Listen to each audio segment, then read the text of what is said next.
in Estonian, would you mind saying today's guest on the DTFH is Ari Matti. He is currently hiding out in the United States because he got in lots of trouble in Estonia. Tänäinen kylallinen DTFH on Ari Matti. Tämä on praegu Amerikan Yhdysvalloissa, kuid sattus Eestis suurtesse pahandustesse. That was perfect. Today's guest on the DTFH is Ari Matti. Sorry, I wanted to intro him in Estonian. It's basically just saying today's guest is Ari Matti. Wow.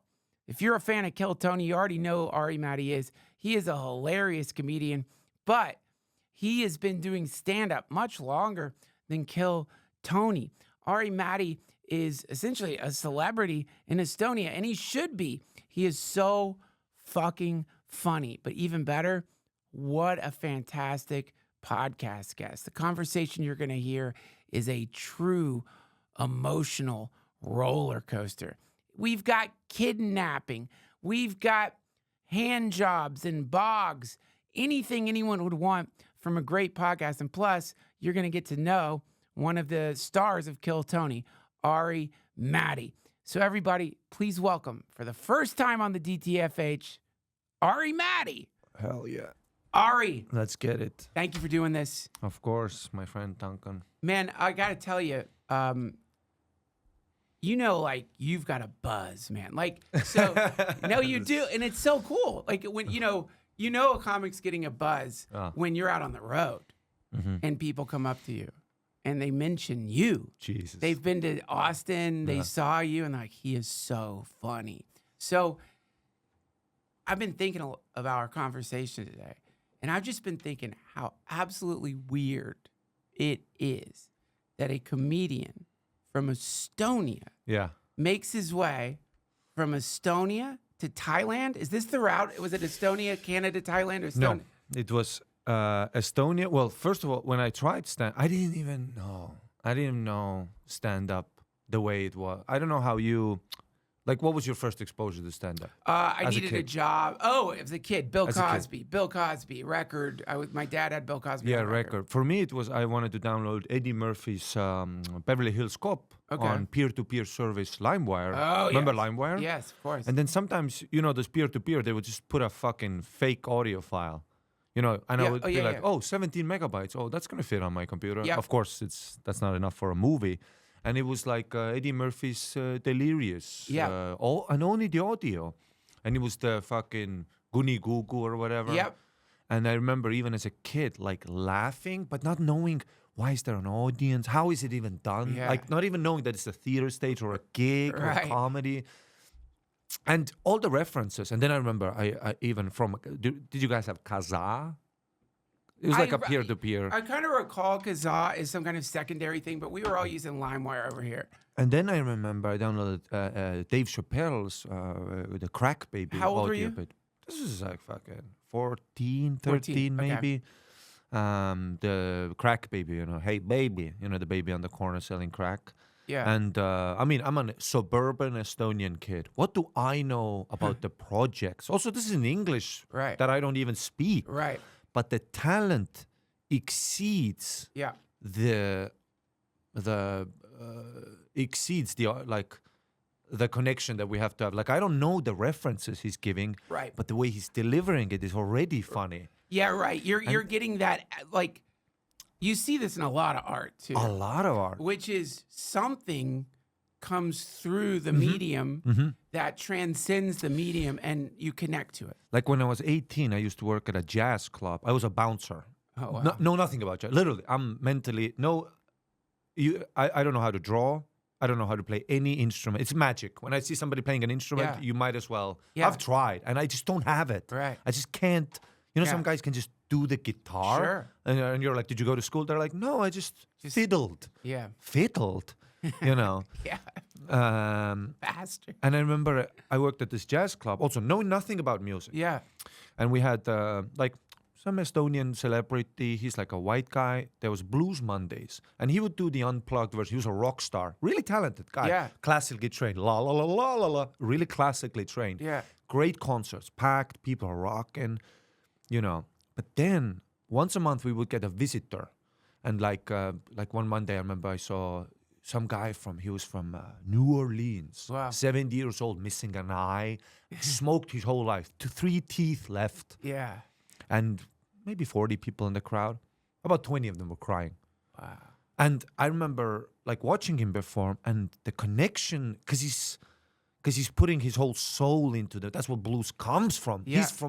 He's from where it actually is. Yeah. Whereas the white guy, Daniel, he would la la. He sang blues like haha, you know. Still, I couldn't differentiate technically. A musician friend of mine who I got to hang out there, he of course told me, no. What Daniel is doing is the basic 1, 2 ABCs. Right. Somebody explaining stand up, like, this is what he's doing. He's doing a hack fucking ta ta ta ta. Yeah. But then the other guy, he's fucking blending art forms, you know. Yes. But I didn't know that technically, but my soul picked up on it, you know. Right. Same thing with that Eddie Murphy and fucking Dave Chappelle thing. And then I was like 20 years old. I moved to Melbourne, Australia. Okay. Why? For a girl. Oh, okay. Yeah, Okay, for a wait. girl. But now, before we get into the Melbourne, of course. the Melbourne move. Okay. So, I realized that I knew nothing about Estonia Of course. today. Nobody knows. So, I started looking into it. Holy shit. Holy shit. Nothing like what I thought it was. Holy shit. So Estonia has the fastest internet, like on the planet, right? It has incredibly fast internet. You can vote online in local elections, which is insane. In this insane in the sense it's obvious we should be doing that, and God knows what this country would be like if we found a way to vote online versus like the way we do it. Did I have to here. get a bank account here? And they're like, come into the office. I'm like, the office? Yeah. You have offices? Yeah. I made the login. Yeah. So you can, everything can be done online. Everything. And also, Estonia produces the most supermodels of any other country in the world per capita. So you have this like beautiful population and way more women than men. Yeah. Something like 85 women per 50 men or something. Yeah. There it is. Oh, yeah, 73.88 models per million inhabitants. Ba-boom, ba-boom, ba-boom. Most people do not know that models from Estonia are one of the most valued models in the fashion world, which is crazy. So, because we got raped by everybody, the genetic pool. That's the dark side. You guys, my baby blue eyes come from Viking raping. Yeah. So yeah, you were. So now there's another question I have for you before you get to like, have you done genealogy on yourself? Do you know where it we goes can't back even to? do that, you know, because. Yeah, I know Americans can because you all have your records. We got bombed by every country. Every country. Yeah. I'm Germany, half Finnish. I'm half Finnish, half Ukrainian. You've been invaded by everybody. How many times were you invaded by Germany? 3 times, twice? Yeah, and then Middle Ages, maybe somebody came through too. Many times. Russia, and then, and I'm sorry to mansplain to you about your own country, but I know a lot of people probably watching might not know much about Estonia. Of course. The most insane thing that I stumbled upon was that you pulled off a non-violent singing revolution. Yeah, singing revolution. Yeah. Can you tell me about that? So there's the Baltic chain so the Baltics are Estonia, Latvia, Lithuania. So we all held hands from Lithuania to Estonia, and we just sang the Russian army. Well, to be fair, let's just say the Soviet Union was collapsing anyway, and we just kicked the guy while he's down and sang a little nice song, you know. It wasn't exactly like they were at the prime, you know. Okay, so well, that's still though. Like, I have never heard. Also, when a regime collapses, I've always wondered this, you know, it's like, because there's a Russian, there were tanks everywhere, you know, it's like occupation, you know. Yeah. And, you know, when you're under a regime, you're on a tank, you're a soldier, you have your superiors. But when a regime collapses, it's like when a business shuts down. They never tell you, oh, next week we're going to shut it down. Yeah, right. You know, so for all these soldiers too, imagine you're in a fucking country that you've invaded. You're doing the Lord's work as you think. Yeah. And then one point you call, nobody picks up, and now you're just a guy on a tank. You know. What do you do? Well, what you do is you sell. You know, all these American tank. businessmen came over by the helicopters, the submarines, the fucking tanks. Yeah, yeah. Fire sale. Just Oh, go yeah. over and just Because you have a scoop it tank up. now. Holy shit. So, okay. Yeah. So your population is just a crazy genetic amalgam of so many different And invaders. culturally, you know, because we have our own language, we have our own history, but Yeah. we got oppressed. So culturally also, okay, maybe the only upside of the Soviet Union, at least what happened in Estonia, was we have so many fucking theaters. Beautiful. Yeah. A town of 1,000 people has an 800-seater. Beautiful, you know, because Yeah. that's what...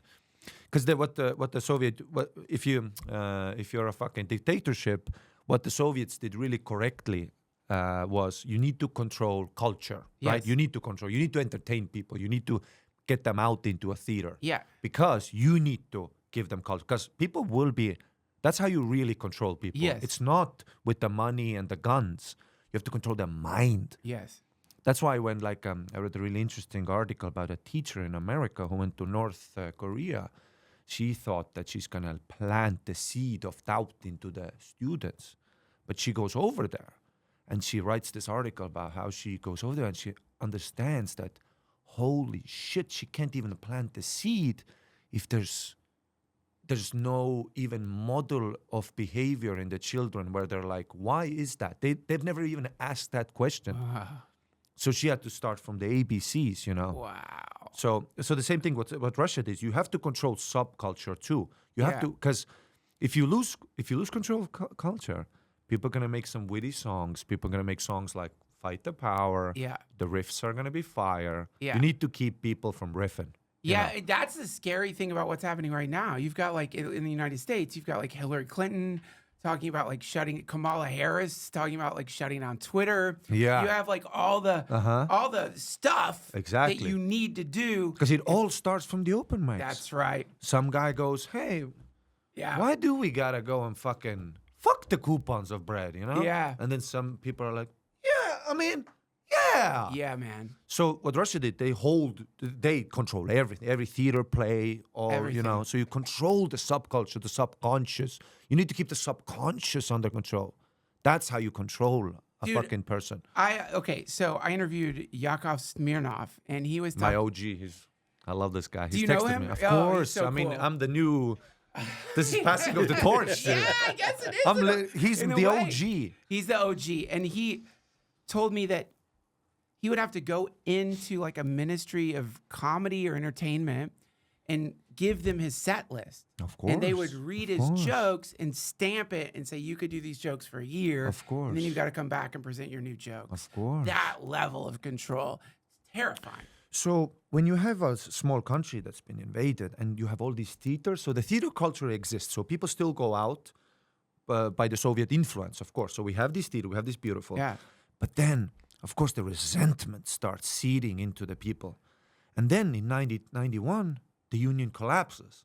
Yeah. Now, all this explosion of oppression from music, comedy, sketches, Cool. because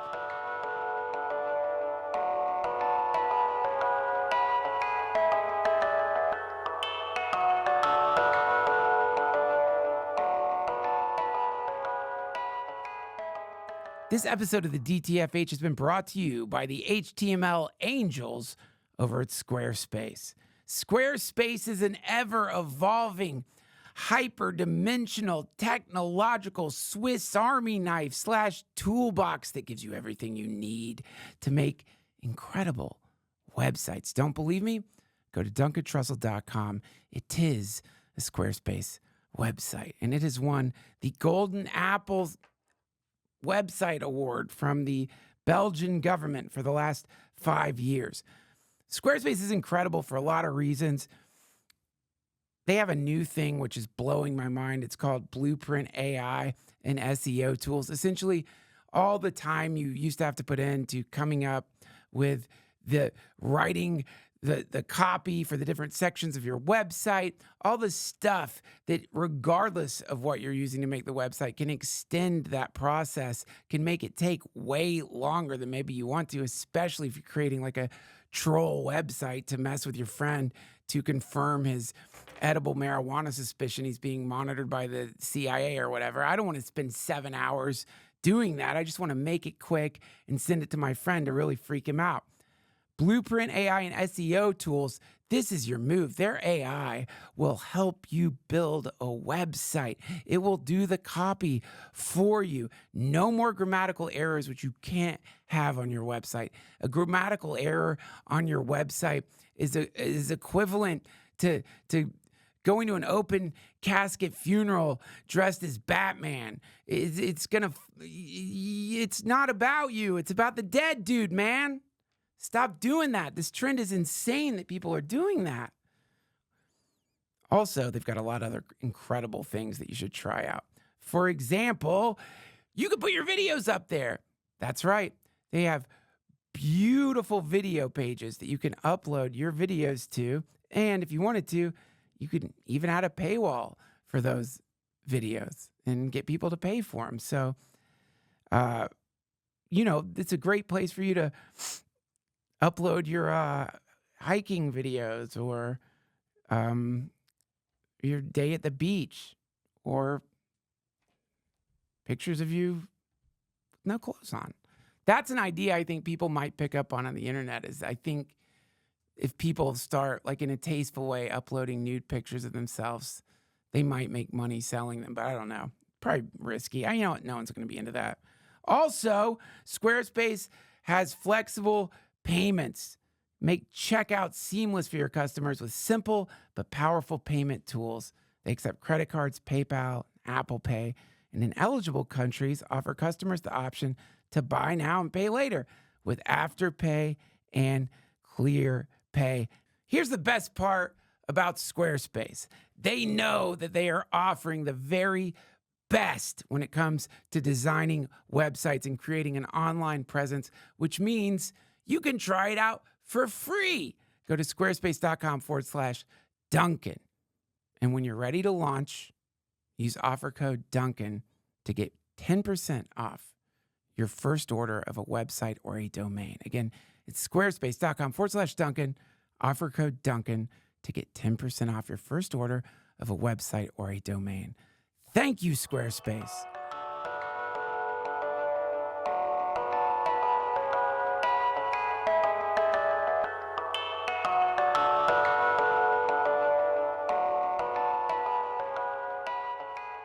In order to have a big release of culture, you need to have a lot of tension. Right. That's why comedy is killing in America right now. Right. A lot of tension. Yeah. Same thing. And imagine that release of culture. We have amazing music. And when stand-up started, me and another guy who I'm recording the podcast later, Sander, we were the first Estonians, were part of the first. There was more, 5-6 guys about.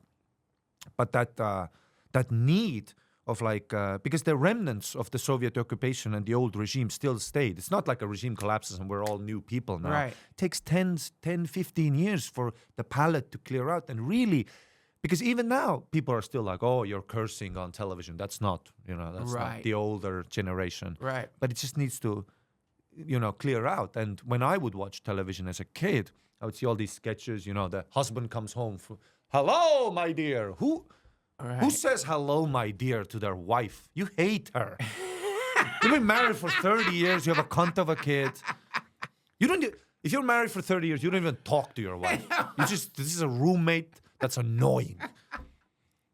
So we would watch this, and all the young people, my generation, we would all be like, we're not getting entertained by this. Right. So then when YouTube comes around, stand-up comedy comes around, now we have this platform to be like, fuck everything. Yeah. So... Wow. So there's really a surge. I went from our open mics. I've done open mics in front of 1,000 people when we started doing open mic. That is crazy. Open mic, 1,000 people. Well, that's interesting because, that's Kill Tony has become the open mic for millions of people. Absolutely. The most insane form of open mic ever. So that was almost familiar terrain Absolutely. for you when you Yeah, started kind doing of, it. yeah. And I remember I went into theater because I started anyway. I went through Melbourne for a girl, started there, learned about the actual comedy because before I just thought the Eddie Murphy, Dave Chappelle. In my head, I thought I'll get UFC middleweight title, might pick up the light heavyweight, might fuck John Jones on the way. That was in my Yeah. head. I was like, I'll do that, and then Yeah. on the side maybe an HBO, a little special. I'm funny. I kill at the jiu-jitsu see, gym. You had, and I think that's an important thing, by the way, to have Delusion. that kind of delusion. If you have that nice, healthy delusion, it can Yeah. get you further than not. Like you don't want to go into it fully understanding the probability of anything happening at all. Like that's a good, Yeah. and also probably martial arts helps. So wait, okay, Melbourne. Mm-hmm. This girl, you met her in Estonia. I met her backpacking through Southeast. I used to be a big backpacker. Okay, and okay, another thing I read about Estonia, like it's all bogs and forests. Lot like of bogs. Massive forests and bogs. So probably since you were Quiet. and you went out there with your folks when Yeah, you were of a kid. course. Quiet. So then, okay, Nothing like the ocean air, the breeze, the bog, the silence. bogs? When I hear bog, I don't think beauty. Like I think quicksand pits. It's amazing. I don't know. I've been Think in of a bog marshes. during winter when it freezes Okay. and a coat of snow, and snow is sound isolating. You can hear your heartbeat when Yeah. you're sitting alone in a forest in Estonia, you know. That's how quiet it gets. Can you pull up an Estonian bog, please? I'd love to see that. And you're alone there. See, Look at us. In yeah, your thoughts. that's beautiful. When I think bog, I think like Lord of the Rings, Mordor. It's more like a marsh. I fingered a girl. All right, can you zoom in on that? Can you zoom in? Is there a way to zoom it? Can you zoom in on that, Josh? Make that bigger. Let's see where he fingered the girl. Okay, there we go. 10 reasons to visit a bog. Ari Matti fingers girls in this bog. Where? At this part, there's a place where you can go for a swim. I fingered her. You go in that little pool there, and there's not a lot of people walking around, right? So No. You are, Not and a you lot of you people. got you have a view of the path in case Oh, yeah, someone's it's coming. beautiful. So Yeah, you're yeah. just in this bog fingering Yeah. some Estonian model. Exactly. What a life. In silence. You can hear everything. Oh, the sound of fingering. So when you walk through a bog in Estonia, you can hear other people being fingered, like in the distance. In the 'cause distance, sound, maybe, yeah. The moaning, the Yeah. squirting. Well, it wasn't a lot of moaning. A lot of the bogs in Estonia. Estonia are squirt. I read that. It's Yeah. like not even natural That's water. how we got them, yeah. That's Our models just keep incredible. squirting. God, that's amazing. Yeah. Okay, so you're backpacking and you meet is this your first true love? This is the thing. I was maybe 20, but she was 25. And women mature much quicker. Yes. And she's also American, but she's got a Mexican mother. She's like insane. And she's artistic. And she was the first person when I still was doing my MMA thing, Right. But let's just say the first year, I had all that delusion. The first year I went 0-3 in MMA and started bombing at open mic. So reality came calling. Yeah. But she really opened me up just creatively. She was like, "You're not a fighter. You're the funniest guy I've met. You're a funny guy. Why Right. don't you That's do this cool. shit?" And then randomly, we just move across the street from a comedy club in Melbourne. I got a temporary 1-year work visa. Yeah. I went to an open mic, a workshop, Wow. just to find out what this art form is. You Yeah. know, we fell in love. My visa ran out. Our paths went in different directions because I really found out I want to do comedy. I would say within 2 months, there's a good friend of mine that I still talk to who I started with, in Melbourne. He still says that, holy shit, I saw you do your first open mic ever in your life. And you came off stage. I don't remember this, but he keeps telling me the story. I go, so what do you want to do in comedy? And I went, I want to go all the way. And he was like, well, okay, that's a weird thing to say after your first bombing. And I was bombing, Yeah. But you found your calling. Yeah, I just felt like I want to do Felt it. something. And it was powerful enough. Just You powerful left enough. your love Yeah, for comedy. exactly. And that was the first sacrifice on the altar of comedy.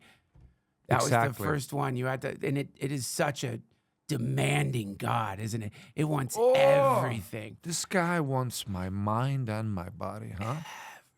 Yeah, I know. Yeah. Everything. That must have been brutal though, because she kind of like was the one who inspired you. She was sort of your muse. 100%. And then because of that, 100%. do you still talk to her? Absolutely. We still talk, Oh. yeah. She's still backpacking somewhere and fucking scamming people in Bali or something. I don't know. She's insane, which I love her. Scamming? You know, she's got like government benefits from Australia Okay. and Mexico. Well, She the make- whole backpacking culture, when Exactly. you run into it, you have to And come up with tricks. I'm like a pretty conservative suburban kid from Estonia, and she would teach me how to steal. She would be like, we steal from the corporates. I'm like, what do you mean? She's like, if you go to self-checkout at a Whole Foods, fuck them, Don't pay. take all the cash. So she's like kind of a communist. Kind of. Yeah, she's like that new. I don't know if The it's a new new hippie form communist. of hippie communist. Yeah. Rationalizes theft Yeah. because the corporations are stealing from the employees anyway. So Exactly. why not like get Exactly. free I food? remember we need speakers for my birthday party. We need like speakers for the party. Yeah. And we put them through as carrots on the self-checkout. You know, it's beep, put the carrots. Brilliant. Yeah. I mean, I imagine that they are losing so much money, but they're still breaking even by not having to pay Not people. even breaking even. They're still making Still so making much money. They know. They know. They know they're They don't getting give a ripped fuck. off. Because even because the thing is, if you hire a security guard, this guy has to now fight a homeless lady. Right. That's going to be a lawsuit. That's Yeah. going to be a thing. Fuck the security. Take what you want. We're making Just- so much money. We're just fucking go. privatizing water in Sierra Leone. Yeah. Go take that fucking Yeah. speaker. Yeah, I don't go give ahead. a fuck. Who dude. fucking cares? These children built the speaker. We have kids building the speaker, and we're privatizing water. Oh, wow. So, yeah, man, okay, so now it's starting to make sense. So that was it. You got bitten by the comedy It was insane. vampire, and you are now transforming into a comedian. And so that you went back to Estonia? Yeah, I did so I went to Thailand to also, I did some kickboxing there, and I started featuring for a couple of guys who did the Southeast Circuit. There was the Bangkok Comedy Club that was very nice to me. I did some gig in Malaysia, Kuala Lumpur. Crazy. I did Myanmar, Cambodia. What language were you doing your English. English. Yeah. Okay, so you know, So I started in English. this is insane because like if you were to make a list of the most improbable careers, No, to- this is all insanity. MMA is crazy. And also, I started learning from comedy from my friend who's like, hey, do you know, because we watch UFC and Pride, you know, the Yeah. Organization, not the gay stuff. I know what you mean. I was watching the organization, and he goes, hey, on Ustream, there's this guy. He goes, there's this guy, you know, the commentator, Joe. And I go, oh, you mean the Rogan guy, the commentator? He goes, yeah, on Ustream, he has a show that he just talks. And I'm like, what the fuck is this shit? Tune in to episode 6. It's like Tom Segura, Joe Rogan, Brian Redban on the couch. I know Redban and Joe are my friends. That's like insane. Is that weird? That must be so strange. And I'm on a beach in Thailand listening, and that's how I'm finding out about comedy, about writing bits. I'm like, okay, I see it. Maybe You I'm know, not. my wife told me that when she was in high school, she would listen to Rogan with a boyfriend. And it's just a strange thing to think. She probably heard me yapping. 100%. And it's so bizarre. I remember hearing,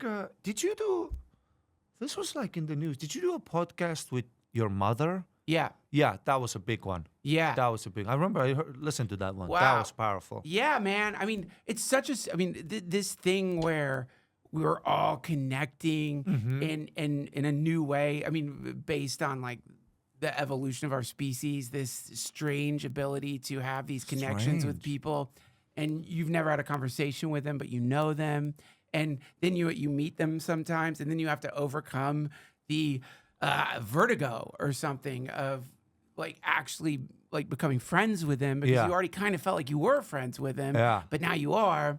And you opened up for his Netflix special, Yeah. right? I mean, so that's fucking nuts. Like that storyline of. Yeah, your storyline is so wild to me because, like, I guess you must have amazing parents because I'm trying to imagine. Horrible. Oh, really? Ask me about my parents. How are your parents? Everyone's dead. They're dead? No, my mom was actually a sweetheart, but she died, like I'm 3 or 4 sorry. years ago. No, that's Sorry. fine. That is still, like, most parents are not going to be, like, if you come to your parents, like, well, I think I'm going to start pursuing professional fighting. Most parents aren't going to support that. Yeah. See, Did yours support that? I had a stepdad, drunk, kind of violent, not too bad. Nothing like fucked me under the bridge or something. Nothing real bad, but just unstable. And I think that's how my backpacking got started too. Maybe just Get out of there. Get out of there. Just change your environment. Right. I love changing my environment. I'm almost addicted to it. That's You're why you're a traveler. Yeah. You're the like prototypical European traveler that anytime like I've gone out like to India or whatever, Yeah, we I love run India. into you guys. Yeah. But we're always going home. You guys aren't going home. I ain't going You're nowhere. you're timing your travels by the monsoons. You know those intersections in India where everybody's going, meow, meow, meow. Yeah. I'm the guy having the coffee with my legs crossed, Yes. just enjoying the chaos. Yes, it's so cool. That's been my life. And that is an outsider life. Like that is the extreme outsider life because you're watching tourists like me with their dumb backpacks, confused, having fun. Yeah. But we're not the real thing. We're just there to get a little taste of something different. And then you all kind of flock together too. You generally you'll run into like groups of Australian backpackers. You know what I German, mean? Irish. Israeli backpackers. Yeah. And they're just they're not tied down the way most people are to the world. And it seems like this has been your story. It must be because you're an Estonian in Texas. You're Yeah. it's a weird I know. It's a weird stop on whatever your trip is. But that was my first girlfriend, really, because before I was a kind of a suburban kid that still had this obsession of control and fucking, I have my stuff. This is my stuff. This is my stuff. I don't want nobody touching my stuff. Right. And I remember we got robbed in a hostel with Chene, that girl. We got robbed. And immediately in my controlling, also young man, so you kind of have to protect your girl. You have all these structures in your head that you're trying to, I'm supposed to be the guy. Somebody took my stuff. And, so immediately I'm almost having a mental breakdown when we walk into the room. Right. Her first sentence, she looks at me and goes, oh, all our shit is gone. I guess less responsibilities. Wow. And it really took me a year with her to really learn about, dude, the less stuff, the better. Yeah. All I need is my mind. Right. All I need is just to be me. Yeah. Everything else is just like a stage gives a fuck? background, nothing. You don't care. But it is, it's so easy to get attached to stuff. Your house, absolutely. The sentimental feelings around stuff that if you didn't have it for a week, you'd never think about it again. Oh, yeah, absolutely, yeah. But what a trap. I mean, talk about an actual bog. How many of us are just glued to this bog of matter?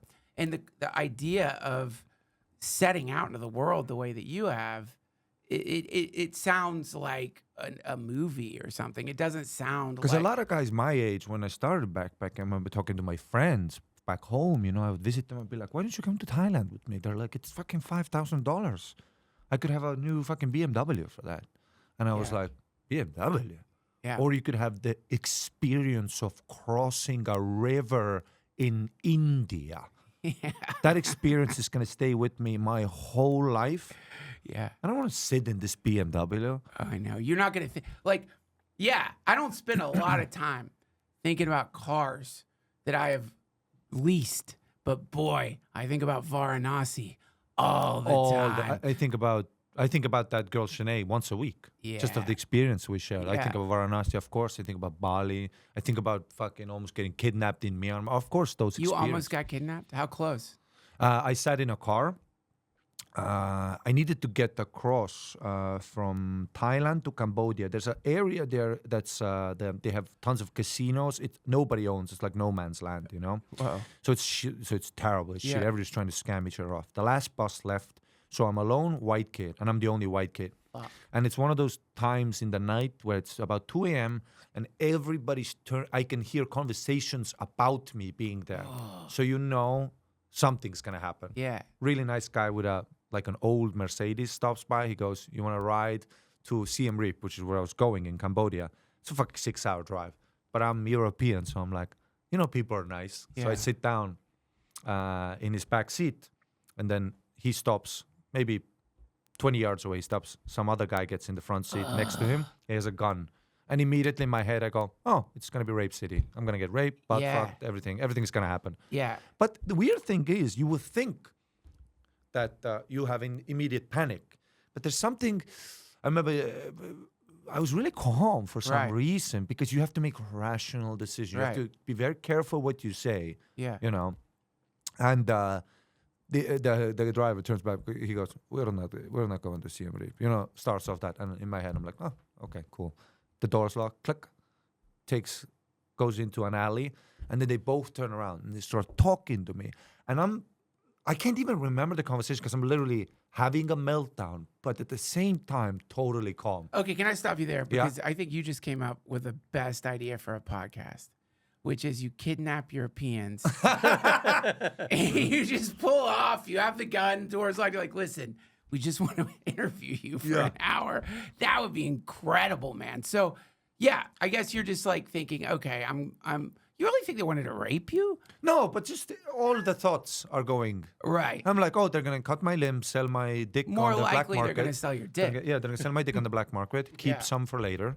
You know, keep my balls, boil my balls for grandmother. Yep. They're going to sell all my organs. Estonian balls. Then get all of my money from my mother. Yeah. You know, get your son back. Then I'm going to send my ear to my mother as a warning. Yep. They're going to do the whole package, you know. Yes. Yeah.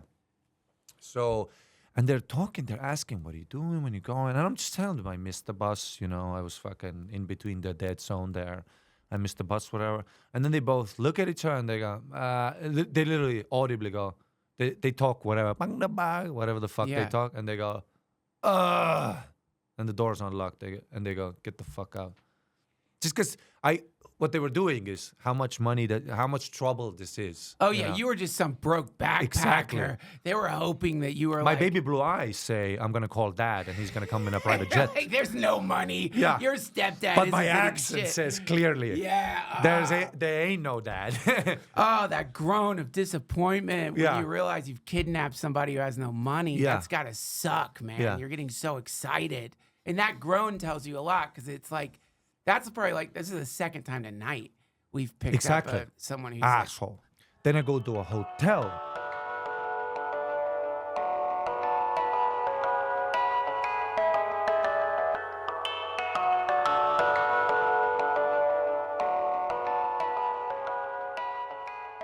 This show is sponsored by BetterHelp.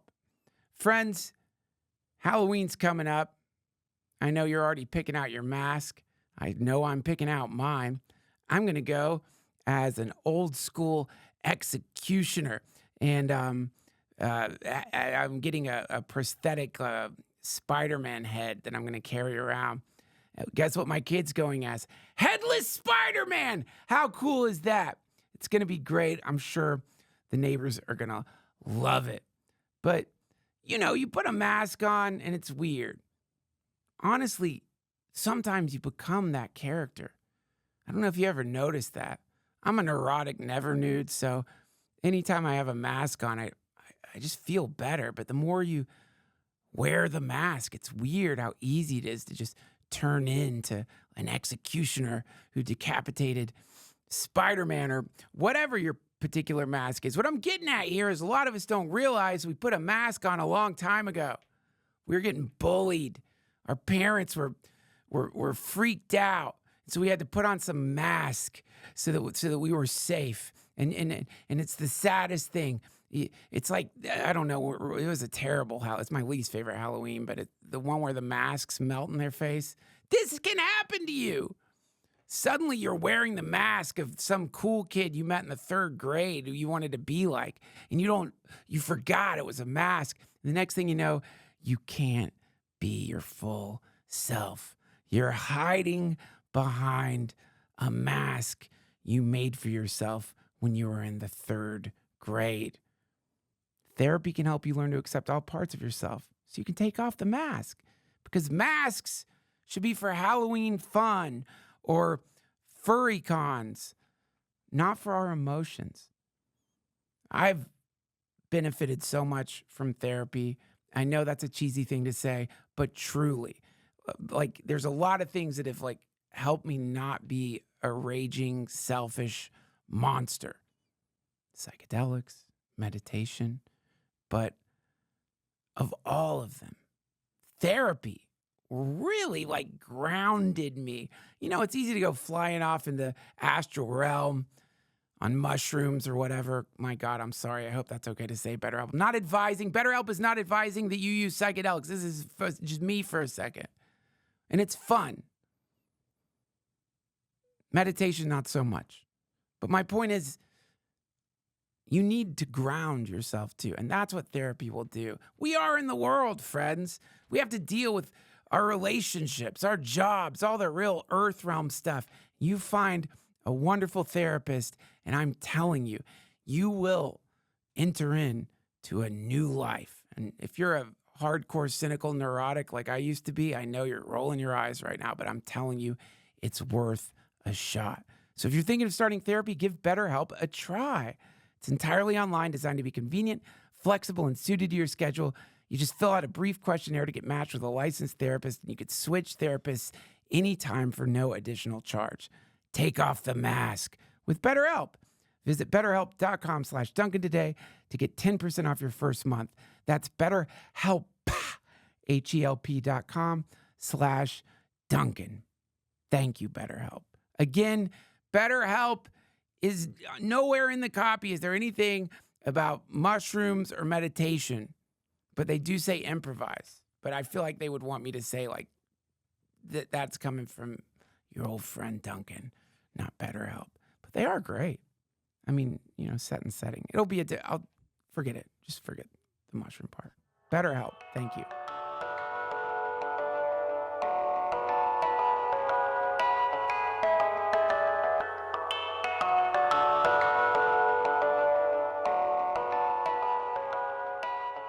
Or the administrator, and I'm at this moment I'm like, I gotta get out of here. But there's nothing. I just have to get off that street. Yeah. Everybody's looking at me. I saw I saw a lady take a shit in her hand, throw it at some old American man. Why did you get a sense of what drove her to that moment? Was he being a dick, or or she's just bored? I don't know what the fuck was happening. Right. I go into this hotel. The administrators are already like. Because it's like, yeah, so apparently there's casinos, hookers, everything, and there's all these, the only white people I would see would be old American men that are just it's just a creepy place. Yeah. And a lot of dirt, the cars, everything. So I go into this hotel immediately, an administrator, and I find out at the hotel, I crossed the border illegally. I was looking for the toll booth. Fuck. But I just crossed. She's like, oh, you didn't do the thing? And she's like, we're not really a hotel. We're basically, you bang hookers here and you go home. And she goes, sure, I'll give you a room in the communal. I had such little money, of course. So I get a room in the communal hostel.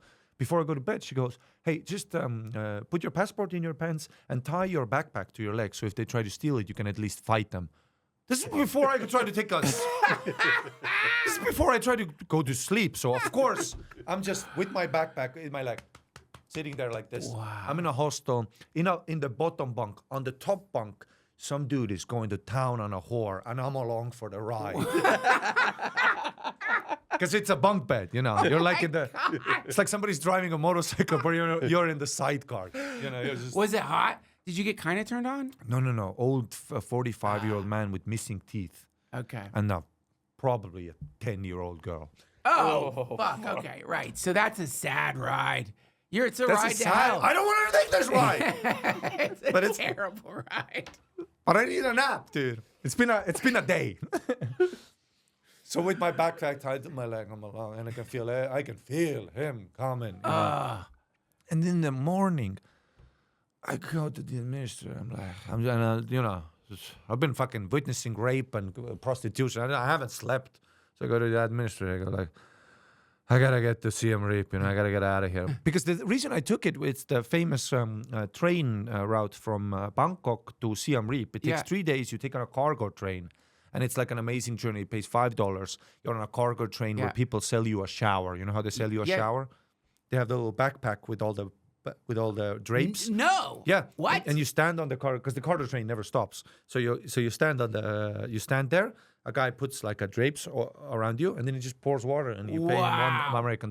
That's a shower you take on that train. Oh, I bet it feels good though. Oh, hell yeah, it Yeah, feels good. yeah. Because the cargo train is, all the dust is coming, all the windows are open. There's no air conditioning. Here's my train story in India.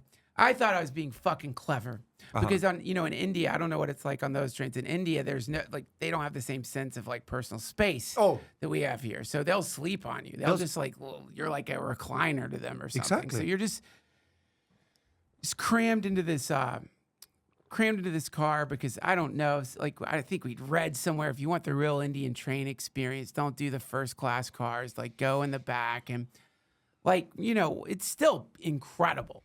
Like my friend had hash that he had gotten in New Delhi or Dharamsala, and like you'd sit and smoke hash and look out the train, but I was just like I saw this empty place to sit. Yeah. And I'm like, I'm gonna sit there, and I'm sitting there for a little bit, and then, whoa, shit! What? I guess I spilled my water, and my pants are starting to get wet. It's piss just flowing out of the bathroom, and that's why nobody was sitting there because it's like piss roll. So now I've got like Indian train piss soaked into my fucking pants, and there is no shower person there. You're just you're just gonna have piss, like Indian train piss on your pants for the remainder of the trip, which is a long fucking trip to smell like other people's piss. But that's what backpacking teaches you. You have to just accept the loss of control. Absolutely. Yeah, what are you going to do? What are you going to do? What are you Get gonna off do? the train? Yeah, We're you can't. You're in the middle of like done. nowhere. It's The done. decision is done. It's done. The path is chosen. Surrender.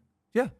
Wow, man. And then I leave them. Oh, so in the morning, Yeah. I go, Siem Reap. The lady goes, the first train leaves Monday, and it's like Saturday. And I'm like, I can't. And she's literally like, oh, I might have somebody. A car pulls up.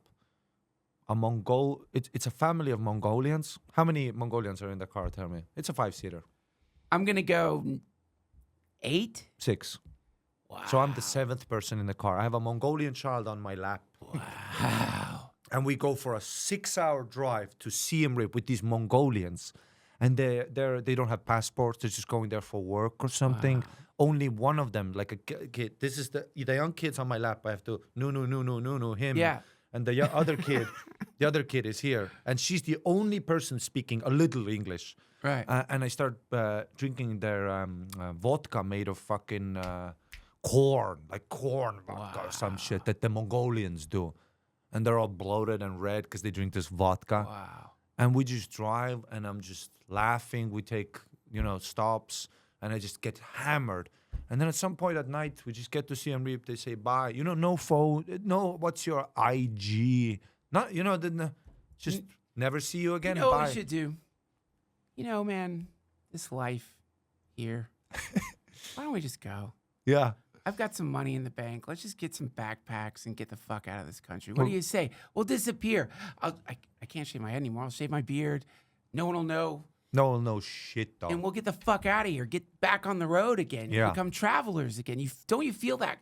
Just that story. Of course. The pendulum from what sounds like the 48 a hours. level of hell. Like it sounds like if you were describing a hell realm, that's what you were in, to suddenly you're in paradise. It's some kind of like incredible heavenly experience. Wow, man. And then I go to Siem Reap, and I'm having a cocktail at the hostel that has a small pool. Then a German girl blows me the night I arrive. I'm gonna cry. What are we doing? I almost got kidnapped, raped, butt fucked, organ donor. I just watched molestation. You had great, crazy I had Mongolian vodka. And then like just like a kiss from God at the end. Hey, how about this? How about a German blowjob? Just to wrap it up for the last couple of days. And you know what? Maybe during that same trip, I did a gig in Siem Reap because this was when I was already doing comedy a little bit. I was like featuring for an American guy. You know who was in the audience? Who? Ari Shafir. Of course. Because he was backpacking during that time. Of course he was. Of course it's Ari Shafir. Had to be. Of course it's Ari Shafir. And I'm doing my set bombing, by the way. I'm his hack. And I look, it's Ari Shafir. And I remember thinking, I think that's Ari Shafir. And then meeting him, and we just smoked a joint. And he went to his hostel, I went to my hostel.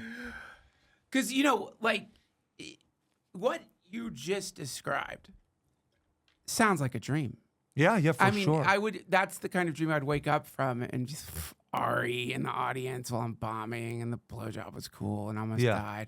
And, that to me, that what you just described is probably more what life is supposed to be like 100%. than the way it is if you have locked yourself into some pattern. And right now I have to lock myself in. I got kids. Me too. Well, I mean, I don't have kids, but I'm in a pattern, of course. You have to. course. You have to go I'm through trying to achieve something. Yeah, you have to. Sacrifice. You have to sacrifice that. But wow, man, that's Jack Kerouac. That's Hemingway. Yeah, for sure. That's all the great literature came from people throwing themselves out of their orbit, putting themselves in potentially deadly situations 100%. and surviving it to come back and tell the stories. Yeah. Which is perfect for a comedian, by the way. Yeah. What's it like doing stand-up out there? How are you, what are the audiences like? Who are they? It's expat. It's all perverts with a creepy Thai wife that doesn't speak English. Expats are wild. Some of them are wild, man. Real interesting people. I did a bit and I went to Pattaya. You know what Pattaya is? Yeah, I've heard of it. It's called the devil's asshole. Because everything you've ever wanted. Like if you're a pedophile Nazi rapist, Okay. this is home. Because when I'm thinking of everything I ever wanted, it's not in the If you're like devil's a bad guy. asshole. Oh, I see. Yeah. Okay. Yeah. But you know what? In Dante's Inferno, don't you have to climb down Yeah, you on the way out of hell, you are under the devil's asshole. You're gonna catch a glimpse of his weird, puckered, evil taint. and I did a gig there. And I'm like, I'm emceeing, I'm bombing. Because it's old British men, 55 years old. And they're raping this young child, basically. So fucked up. That's who's in the crowd. And I don't think people understand, you're not being hyperbolic here. No. I don't think people understand. It's that culture is so real out there. Yeah. And completely, no one's stopping it. No one there seems to care because of the money, I guess, the expats are bringing in or something. Why don't they stop it? No, because also in Thai culture and in a culture of imagine you're a Thai girl that your prospects of life are you either do the path your mom and whatever they're doing, right, or you find this guy and might have a ticket. I mean, you might actually raise your kids, right. So it's some kind of awful way out. Yeah, I guess it's all a matter of perspective. Awful to who? Awful to us, maybe, because we come from the land of fucking, cookies and cream. Yeah. Of course, for us, it seems awful. But for them, it might be literally the best choice they have, Right. And some of them don't know that it's that they have more choices. But when I've been in those hotels, when I've gone to Thailand, there's been some moments where you see some, fat lard of an American. It's always a fat lard with Crocs on, who's the guy. You see him by the pool, and then you see the beautiful angel that he has, Right. The beautiful. I mean, literally, an angel. Yeah.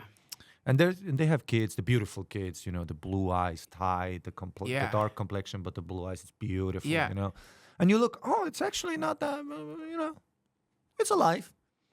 But then sometimes by the pool, you'll see the mother by herself staring at her own reflection in the water. Oh, Jesus. And you can see it for a second, which is like, fuck. Jesus Christ. I'm going to fucking kill me. This is a roller coaster, man. I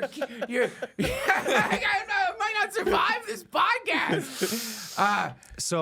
Fuck. So I was in Pattaya, emceeing, bombing, because I'm trying to be nice. I'm like, global warming, what is it? I'm trying to, avocado, when is it ready? Almond milk, how could it be milk? They don't have nipples, all the usual whatever shit. I'm bombing, and there's a headliner, Jonathan Atherton. This is the first time I work with him. He's dead now, rest in peace. He was like a legend in the Southeast community. He got banned in Australia because he fought the stewardess high on PCP. Well, he says that he did some painkillers and saw the literal devil on the flight. That's his story. So he's like a crazy guy. He has a white suit on, He's side stage, and this is the first time I met Jonathan. When I meet him, he shakes my hand. He goes, "Hey, Ari." I'm like, "Hey, I might have I'm Ari. I might have a beer, before the gig." I'm like, "Do you want a beer, Jonathan?" He goes, "I've changed my life. I'm never drinking again." I'm like, "Wow, what a guy." When I'm on stage, I see him drinking a bottle of whiskey like this, and he's looking at me like this. Oh, fuck. And the audience is also, oh, the avocado. Oh, yeah. And they look at him, they're like, is that the headline? You know? How'd he do? He goes on stage, he drops the N-bomb immediately, off the top, just to let him know. Standing go, off the top.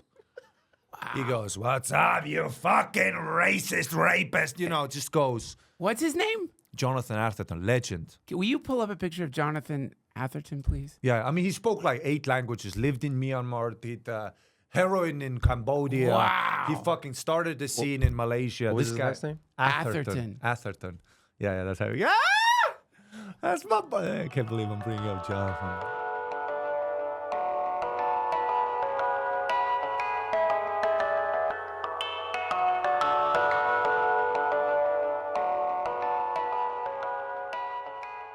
We've got a new sponsor, True Classic Teas. Now, friend in front of me is my computer with the stuff I'm supposed to say. I hadn't read what the ad read was yet, but a miracle happened today. It says they encourage hosts to wear the products on set during the read. I get that. They want to show off the shirt.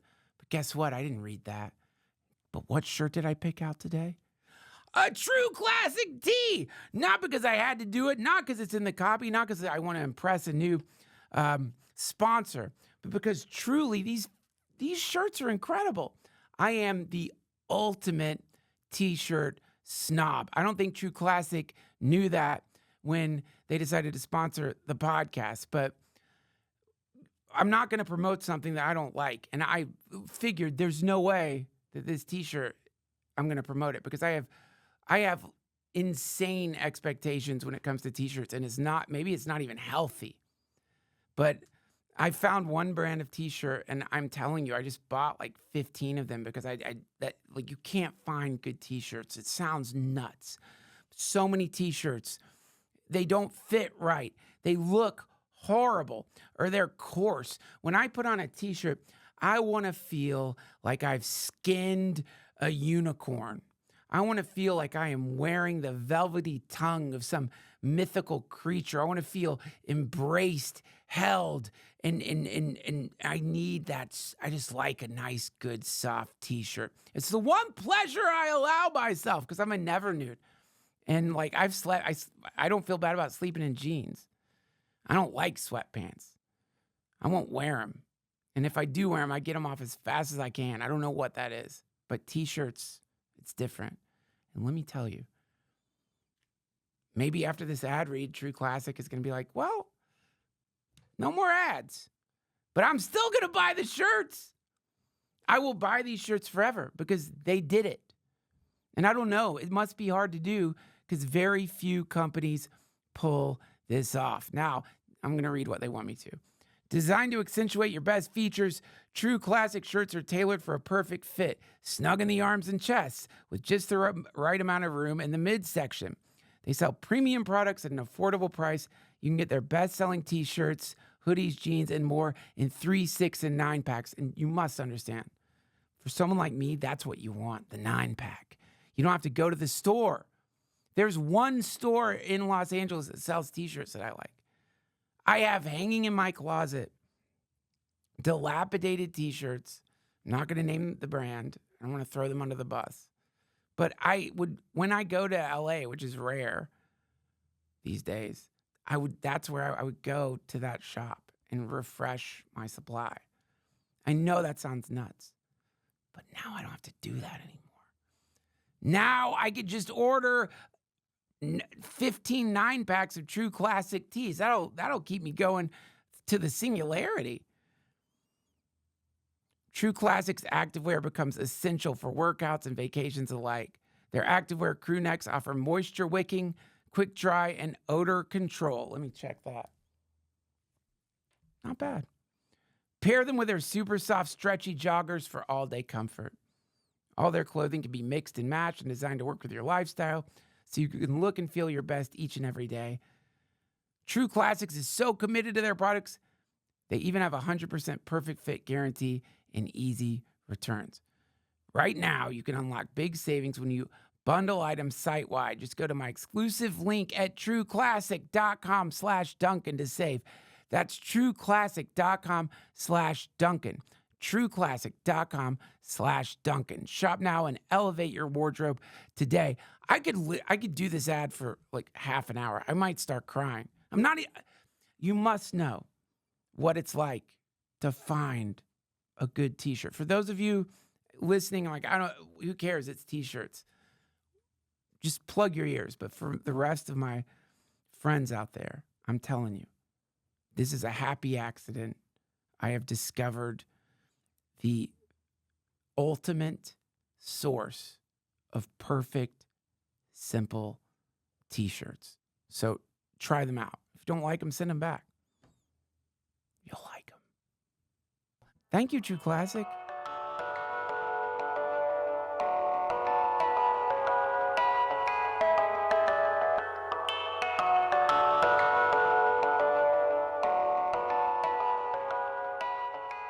Wow. This guy.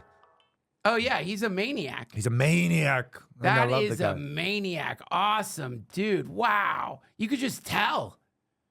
I love the guy. It's cool seeing, wow. He actually settled down a bit later in his life. He had a very nice fiance, and I went to his house for dinner like years later. He actually settled down later, and he was See, awesome. there's Tom Rhodes, another Yeah, I know international Tom. comic. I know yeah. Tom. Yeah. So of course he's with that guy. Wow. So this subculture, this sect of comics, this is like the traveling comedians. These are the international comedians who are just who found a tour schedule that routes through expat communities. Yeah. Wow. And he was murdering on stage, saying, yeah. And then at one point when he's murdering, because I was bombing, and I'm side stage now with my little beer, all fucking white-faced. He like turns to me and goes, see, that's why the jokes weren't landing, Ari. They're a bunch of racists. All the guys going, and he goes, they want to hear the real shit. How about these sand nahas? You know, people are Fuck, man. because these are fucking expats. Wow. At one point, he's murdering a lady with short hair. She's like a nicer lady who probably was on vacation. Well, shouldn't be on vacation, but she thought, let's go and see some comedy, you know. She stands up and she's crying when she's standing up. She's like, you can't say these things, you know, because, Jonathan's going off about Aboriginals, all right? He's like, we won! You know, fucking Right. whatever. Yeah. She stands up, you're a horrible person, Jonathan goes, fuck you fucking cunt. Look, you know, she storms out. This is my first time meeting Jonathan. The gig ends. He keeps drinking, of course. We play some pool. I go out with a couple of the waitresses there. We go to some bars. We play some pool. And the hotel was above the gig. The Lions pub. This is above the gig, right? So there's a hotel. And I go back to the hotel, to my room. I walk past Jonathan's room, and I'm hearing some sounds that are like insane coming from that room. But the door is cracked a little open. I kick it with my foot a little, just to see what's happening in that room. Jonathan, Make sure he's safe. Jonathan, white suit, the top part still on, bottom missing, top part still on, and it's all because he started drinking red wine.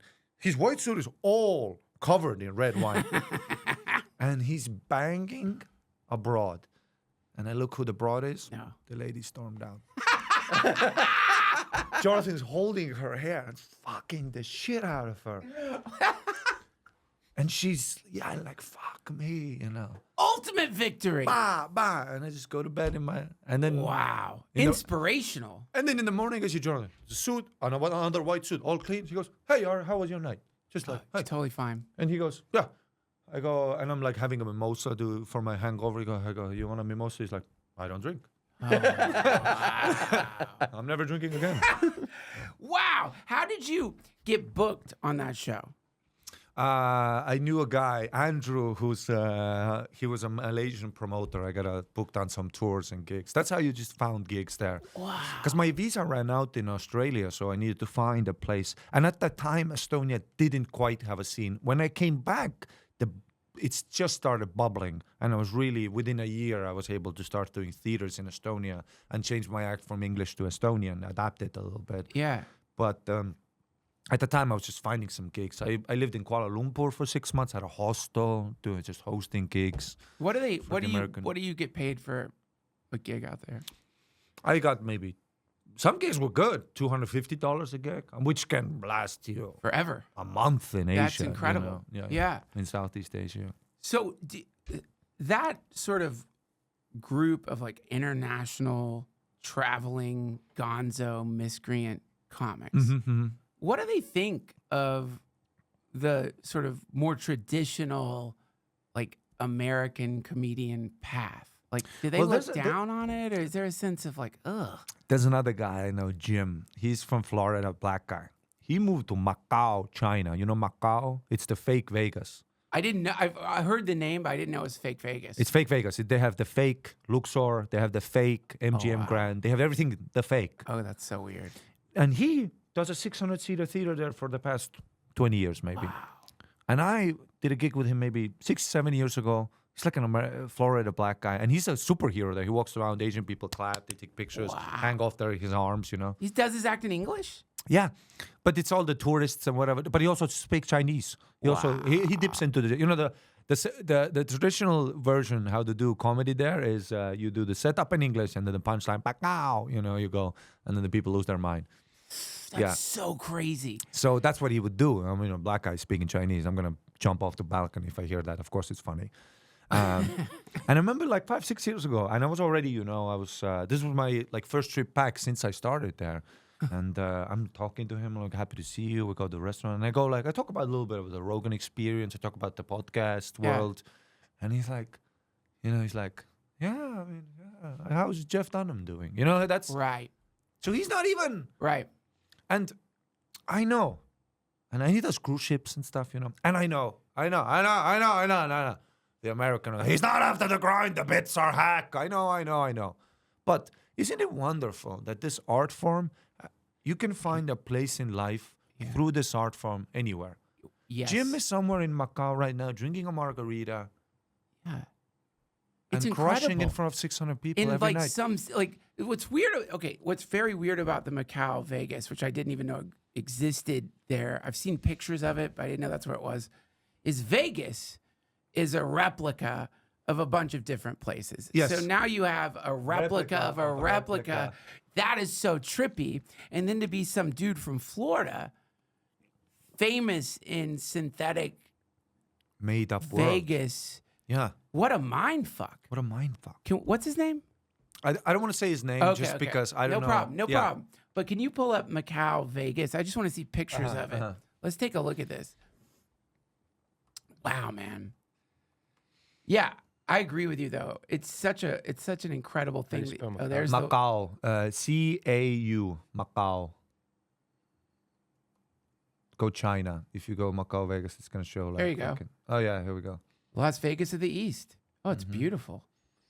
I mean, it looks nicer than Vegas. Look at that. Holy shit, man. Yeah, this is where this Jim guy lives. He does the local casino. He walks down the Venetian, the fake Venetian. Oh my God, that's so weird.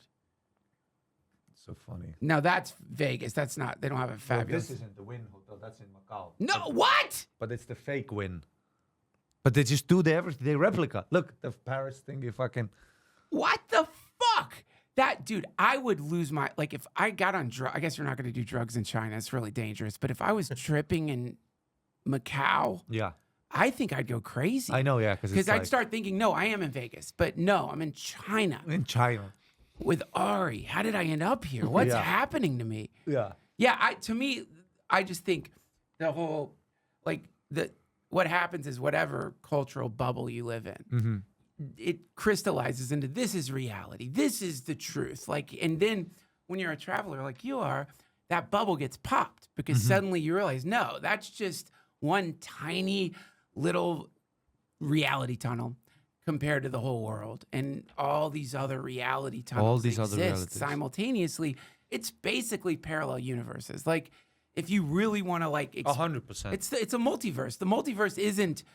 I mean, maybe there is a multiverse, and you can like jump from one timeline to the next. But if you want the real multiverse, just travel, and you go into When I went to India, that was what I thought is like. This is an alternate reality. For sure. This is not the reality I was in. This is an alien, completely different reality. And no one gives a shit about whatever the fuck was going on where I'm from. Yeah, exactly. Here. And the way it works there is totally different. The way traffic works there shouldn't work. There should be horrible accidents every few minutes there. Well, there is. Oh, yeah, I guess you're right there. I literally remember having this thought in Thailand, being high on I bought a little motorbike in Thailand. I was riding my little motorbike. This was my maybe first month there when I moved there for a bit, and I was riding around high, and literally I watched the traffic. I'm like, the human experience is an organism, and the traffic lights are a scam to control us. Yeah. And then within a minute, I drive past it's like a scooter accident that hit a truck, but it's a Thai scooter, so it's a family of 7. And the bloody baby shoes are all over the road. A small little bag for the small little baby that's dead. And I go, maybe we do need a light. And then I go home and it's the number 1 traffic fucking accident. Everybody dies there in traffic. I love you. Ari Matti, thank you so much for thanks coming for on the having show, me. man. I'm a big fan, Duncan. You're so funny. Oh, dude, I am so a big funny. fan. You just blew everyone's mind. And I don't know how we're going to end it on anything more poignant and terrible and awesome than that. And wow, if you, I know you're doing shows in Austin right now. So I hope folks, if you're out here, come and see him at the mothership. And wow, man, I hope you'll come back on the show. Fuck yeah, I'd love to. Yeah, I had so much fun here, and you're a great guy. You have your podcast with Jamar. Did you do a podcast with Jamar? Yeah, amazing. Thank you. He's awesome. He's man. awesome. Yeah. You know, Jamar's a guy. When I see him at the mothership, I go, he's the only comedian who I see there, and I'm like, you have other shit going on other than comedy. Oh my God. He like you don't need even this. He's a boxer. Did you know that about him? Boxer, artist. He goes to like the private part. He paints. He's a clown. He's a clown. He's every. Yeah, he's got a lot going on. Probably more than we'll ever know. I wouldn't be surprised if he does like covert shit for like porn identity stuff. 100%. I would not be shocked. 100%. Awesome, man. Thank you so much. Thank you for having me. Thanks for being on. Thank you. Dude, you are real good at podcasts. Thanks. That was Ari Matti, everybody. Go check him out at arimatti.com, or you can watch him on Kill Tony, or hopefully you can see him do some stand-up because he's so funny. And thank you to my sponsors, and thank you to you, my sweet friends, for listening. Subscribe! Let us defeat Mr. Beast. Until next time, I bid you Hunatala. That means goodbye. Finish. Hunatana. Hunatana.